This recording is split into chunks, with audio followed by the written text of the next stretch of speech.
Halo Sobat Religi, kembali lagi bersama kami di Surya Podcast, Suluhan Rohani dan Layanan. Melaju maju, umat rukun, Indonesia maju. Bersama saya Tiwi dari Kantor Kementerian Agama Kabupaten Gianyar. Pada kesempatan podcast kali ini, kami telah kedatangan salah satu tokoh dari agama Kristen, di mana beliau merupakan Ketua MPUK, yaitu Musyawarah Pelayanan Umat Kristen Kabupaten Gianyar. Langsung saja kami sapa Bapak Pendeta Suhartono STH. Selamat pagi Bapak Selamat Pendeta. pagi. Bagaimana? Bagaimana kabarnya Pak Pendeta? Puji Tuhan baik. Syukurnya. Kalau boleh tahu kesibukan belakangan ini apa aja tuh Pak Pendeta? Ya, karena kita ada di keumatan, tentunya kita ada pembinaan, tetapi juga ada di bawah FKUB. Kegiatan kita di FKUB dalam 2 bulan ini memang dialog ke beberapa kecamatan di kabupaten. Oke. Tapi puji Tuhan sudah selesai, dan minggu ini memang minggu yang free, ya makanya bisa podcast. Iya, sebelumnya terima kasih sudah bersedia main di Surya Iya. Podcast Pak Pendeta. Baik ya. Nah, mungkin pada kesempatan kali ini kita bahasannya yang ringan-ringan saja ya Pak Pendeta. Baik, iya. Tentunya seputaran umat Kristen. Lumayan nih menjadi refreshment untuk sahabat religi yang Kristen dan nambah wawasan juga untuk kita yang di luar Kristen. Nah, yang saya ketahui salah satu simbol yang akrab sekali dengan umat Kristiani itu kan tanda salib ya Pak Pendeta. Betul. Nah, mungkin bisa dijelaskan salib itu maknanya apa sih? Mungkin ada sejarahnya atau bagaimana? Oke. Ya, sahabat religi, bahwa untuk kita bicara tentang umat Kristen, tentunya tidak terlepas dari yang namanya simbol salib, ya. Simbol salib itu menjadi satu ikon yang bisa dilihat dari umat Kristen itu sendiri. Tentunya dari mana sih sejarah itu ada, gitu ya. Nah, sejarah salib itu sebenarnya dalam bahasa Yunani itu namanya klotai atau kropos, ya. Di situ kita bisa lihat bahwa salib itu sendiri itu timbul dari bangsa Babilonia, ya, bahwa salib itu adalah sebenarnya alat untuk penyiksaan, alat hukuman mati. Itu salib sebenarnya, dan itu sejarahnya cukup panjang, dari 519 sebelum Masehi. Itu dipakai oleh negara Babilonia atau Persia. Kemudian berlanjut itu untuk perkembangannya itu sampai abad keempat Masehi. Jadi dari abad 6 sebelum Masehi sampai abad 4 setelah Masehi. Jadi salib itu sudah dipakai untuk alat untuk hukuman orang mati. Dan itu siksaan, sebenarnya salib itu merupakan sebuah alat metode siksaan yang paling kejam yang pernah ada di muka bumi ini. Jadi alat itu untuk menyiksa orang, untuk mengeksekusi orang, hukuman mati. Dan salib itu sendiri kalau orang yang disalib itu metodenya itu mengerikan, ya. Pertama, ketika orang itu mau disalib itu dia harus ditelanjangi dulu. Setelah itu dia disiksa, dicambuk itu 40 kurang 1. Setelah itu dia disuruh memikul salibnya itu, dibawa ke tujuan yang sudah ditentukan untuk dihukum itu. Jadi salib itu dipanggulnya sendiri, tapi juga disiksa dia. Sudah ditelanjangi lagi, ya. Seperti itu. Dan setelah di sana kita bisa melihat bagaimana siksaan itu terjadi. Ya. Sudah dicambuk, sudah dipukul, sudah suruh ngangkat itu. Sampai di sana dia bisa melihat bagaimana dia tangannya direntangkan, kemudian dipaku. Ya, kita bisa melihat sakitnya luar biasa. Iya. Setelah itu dia di tiang itu diangkat. Setelah diangkat, kemudian kakinya itu juga dipaku, setengah ditekuk. Ya. Tujuannya adalah ketika orang tangannya direntangkan, kakinya ditekuk, napasnya itu akan pendek dan akan cepat mati. Siksaan yang luar biasa. Itu salib. Dan itu adalah sebuah siksaan kematian dari sebuah eksekusi yang menurut saya sangat mengerikan di tengah-tengah dunia ini. Ya. Karena dia disiksa bukan hanya 1 jam atau 2 jam. Berbeda dengan siksaan yang lain. Contoh siksaan kayak hukum mati tembak, ya, mungkin pakai setrum, mungkin juga pancung. Itu sangat pendek. Tetapi salib, siksaan di salib itu begitu mengerikan. Dan itulah yang terjadi.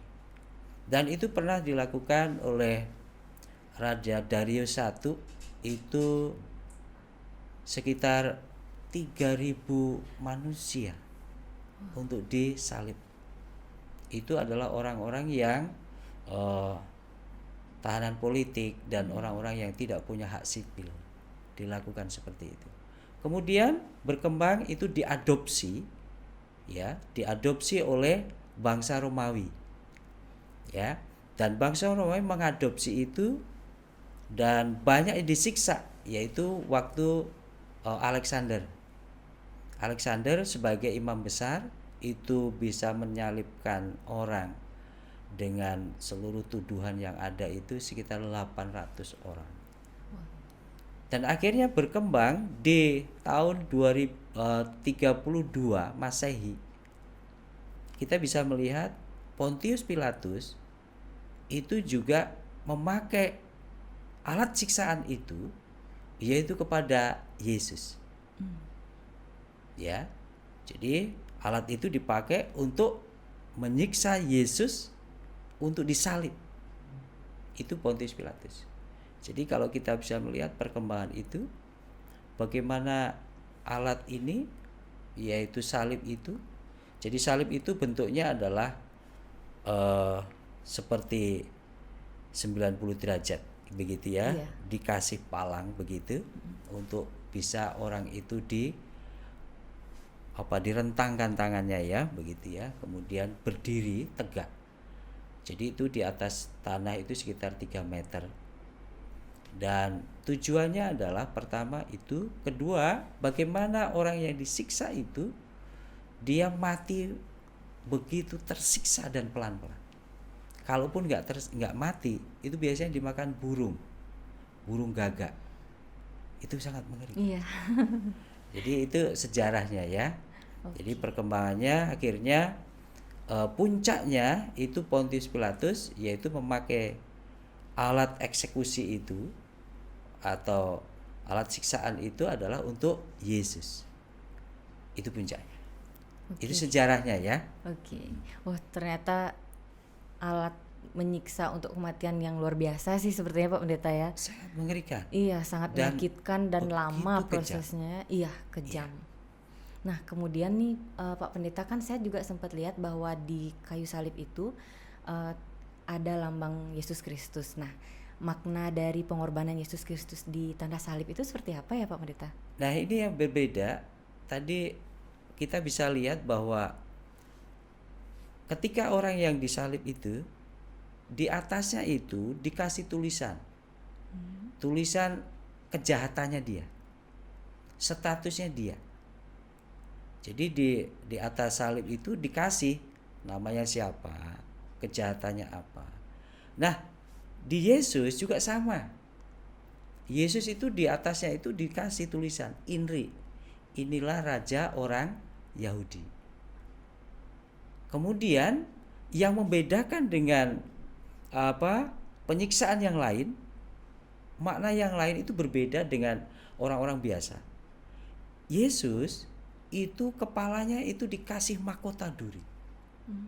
Bukan hanya disiksa tetapi ditancapin, dirangkai sedemikian rupa duri itu yang tajam-tajam ditancapkan di kepalanya. Ini yang membedakan. Karena itu simbol bagaimana dia adalah raja orang Yahudi katanya. Jadi kita bisa melihat makna dari situ bagaimana kematian Kristus itu, Yesus itu di atas kayu salib itu simbol bagaimana sebenarnya begitu kejamnya kebiadaban dan begitu kejinya yang namanya dosa itu. Ya. Jadi dosa itu nggak bisa ditolerir. Ya. Namanya dosa itu mengerikan, menyiksa. Ya. Dan kita bisa lihat tubuhnya itu tidak ada yang nggak terluka. Iya. Dan kalau kita bisa lihat ketika Yesus itu disalib itu hari Jumat. Ya. Dan hari Jumat itu adalah bagaimana dia disiksa dari malam sampai siang. Baru jam 3 dini hari, jam 3 siang itu baru dia meninggal. Wow. Itu dari malam disiksa. Itu kita bisa membayangkan sakitnya penderitaan itu, dan makna dari itu adalah sebenarnya bagaimana dia menanggung untuk seluruh dosa dunia ini. Ya nanti kami akan jelaskan untuk apa sebenarnya dia melakukan itu semua. Oke. Ya. Kalau seperti itu mungkin bisa Romo langsung sampaikan ke sahabat religi. Nah, dengan penyiksaan dari Tuhan Yesus itu sendiri, nanti kan sempat saya mengetahui bahwa ada masa di mana Tuhan Yesus itu nanti turun lagi ke bumi menjadi manusia. Nah, itu maknanya seperti apa ya, Pak Pendeta? Ya, jadi kalau kita lihat bagaimana Yesus ketika dia hari Jumat itu meninggal, wafat, kemudian ketiga hari kemudian itu dia bangkit atau hidup kembali. Ya. Karena ketika dia mati itu sebenarnya satu simbol bahwa pengorbanan dia di atas kayu salib itu untuk mengorbankan dirinya untuk keselamatan dunia. Mengapa? Karena manusia pada dasarnya adalah semua berdosa. Dalam perjanjian lama, dalam Alkitab itu disebut bahwa manusia itu supaya dia selamat itu harus memberi korban, memberikan korban. Dan ketika manusia itu memberikan korban, apakah itu domba, apakah itu sapi, apakah itu burung dan sebagainya, manusia tetap aja melakukan dosa. Dan makanya Tuhan itu datang ke dunia, yaitu melalui Tuhan Yesus itu untuk menyelamatkan manusia. Maka di dalam 1 Petrus 2 ayat 24, ia sendiri telah memikul dosa kita di atas kayu salib, supaya setiap orang yang sudah dibenarkan supaya hidup dalam kebenaran, dan oleh bilur-bilurnya dia sembuh. Bagaimana dia ingin supaya manusia yang sudah percaya akan pengorbanannya itu dia boleh hidup baru. Nah, disinilah menjadi satu kata kunci bahwa ketika Yesus itu mati di atas kayu salib, itulah yang namanya kasih dan keadilan itu harus bertemu. Orang yang bisa untuk menebus adalah orang yang tanpa dosa. Dan Yesus itu adalah dari Allah sendiri yang turun menjadi manusia. Dia menjadi manusia supaya dia bisa menebus dosa manusia. Karena manusia ketika itu dengan pengorbanan binatang tidak bisa untuk menyelamatkan sendiri. Makanya di dalam kekristenan keselamatan itu menjadi pokok. hanya kepada kematian dan kebangkitan Yesus. Siapa yang percaya kepadanya, dia sudah mendapat hidup yang baru. Inilah makna dari kematian dan kebangkitan Kristus di atas kayu salib. Jadi kalau kita melihat bagaimana Tuhan ingin mendamaikan kita dengan Bapa, juga mendamaikan kita dengan sesama. Makanya salib itu juga simbol kenapa dia ada ke atas, ya, kayu ke atas, tapi juga kayu ke samping. Iya. Maknanya adalah kalau kayu ke atas, bagaimana manusia dulunya tidak bisa berkomunikasi dengan Tuhan karena dosa. Tetapi melalui kematian Yesus di atas kayu salib itu, kita kembali bisa komunikasi dengan Tuhan. Kita dipersatukan, diperdamaikan. Makanya kita sebenarnya diperdamaikan dengan Bapa. Yang kedua, tangan yang terlentang itu adalah merupakan horizontal. Kalau yang tadi vertikal, sekarang horizontal. Berbicara itu adalah, maknanya adalah bagaimana kita diperdamaikan juga dengan sesama. Makanya kita sebenarnya ketika kita sudah percaya kepada kematian dan kebangkitan Kristus, kita bisa berdamai dengan Tuhan, tapi kita juga berdamai dengan sesama. Itulah yang menjadi makna tentang salib itu sendiri. Jadi salib itu adalah pengorbanan yang sungguh mempersatukan, mendamaikan untuk kita dengan Tuhan Bapa di sorga, tetapi juga dengan sesama. Begitu. Baik, ternyata luar biasa sekali makna dari salib itu, Pak Pendeta ya.